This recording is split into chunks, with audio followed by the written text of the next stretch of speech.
Good morning. Gujarat ട്രിപ്പിലെ main check ലിസ്റ്റിലേക്ക് അടുത്തോണ്ടിരിക്കുന്ന വഴിക്ക് കാണാൻ പറ്റുന്ന എല്ലാം കണ്ട് കവർ ചെയ്ത് പോകാമെന്നായിരുന്നു നമ്മുടെ പ്ലാൻ. ആദ്യത്തേത് അഡാലജ് സ്റ്റെപ്പ് വെല്ല് തന്നെയായിരുന്നു.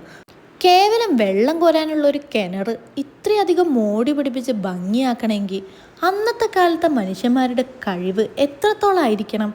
ഞാനിതേ ഇതുപോലെ വണ്ടടിച്ച് നടന്നുപോയ ഒരുപാട് നിമിഷങ്ങൾ ഉണ്ടായിട്ടുണ്ട്. അഡാലജ് സ്റ്റെപ്പ് വെല്ല് ഭംഗി കണ്ട് വിജൃംഭിച്ച് നിന്ന ഞാൻ അടുത്തതായി എത്തിപ്പെട്ടത് മൊതേറ സൺ ടെമ്പിളിലായിരുന്നു. ബ്രഹ്മാണ്ഡ ചലച്ചിത്രമായ ബാഹുബലിക്കൊക്കെ സെറ്റിട്ട പോലെയായിരുന്നു മൊതേറ സൺ ടെമ്പിൾ ഉണ്ടായിരുന്നത്. പുറകിൽ നിന്ന് ഇടയ്ക്കൊക്കെ ഞാൻ ബാക്ക്ഗ്രൗണ്ട് മ്യൂസിക് മനസ്സിൽ കേൾക്കുന്നുണ്ടായിരുന്നു. രാവിലെ 7 മണിക്ക് എത്തിയത് കൊണ്ട് തന്നെ ആളൊഴിഞ്ഞ ഒരുപാട് ഫ്രെയിമുകളും നല്ലൊരു സൺറൈസും നമുക്ക് കിട്ടിയിട്ടുണ്ടായിരുന്നു. കൂട്ടിയും കുറച്ചും ഹരിച്ചും കുണിച്ചും ചിട്ടപ്പെടുത്തി മാത്രം പോയിക്കൊണ്ടിരുന്ന ട്രിപ്പുകളായിരുന്നു കല്യാണത്തിന് മുന്നേ വരെ എൻ്റെ ജീവിതത്തിലുണ്ടായിരുന്നത്. ഇപ്പം അങ്ങനെയല്ലാത്ത ട്രിപ്പുകളും ഞാൻ ആസ്വദിച്ചു തുടങ്ങിയിരിക്കുന്നു.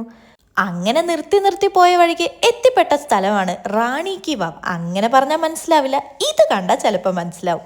100 രൂപേൻ്റെ പിന്നിലുള്ള ആ സ്ഥലം തന്നെ. ഇത്രയും ഭംഗിയുള്ള ഫ്രെയിം കാണുമ്പം എങ്ങനെ ഫോട്ടോ എടുക്കാതിരിക്കുക. തനി ഗ്രാമത്തിലൂടെ ആയിരുന്നു തുടർന്നുള്ള യാത്ര. ഒരുപാട് നാളത്തെ ആഗ്രഹവും കാത്തിരിപ്പുമായിരുന്നു ഈ സ്ഥലത്ത് എത്തിച്ചേരാൻ.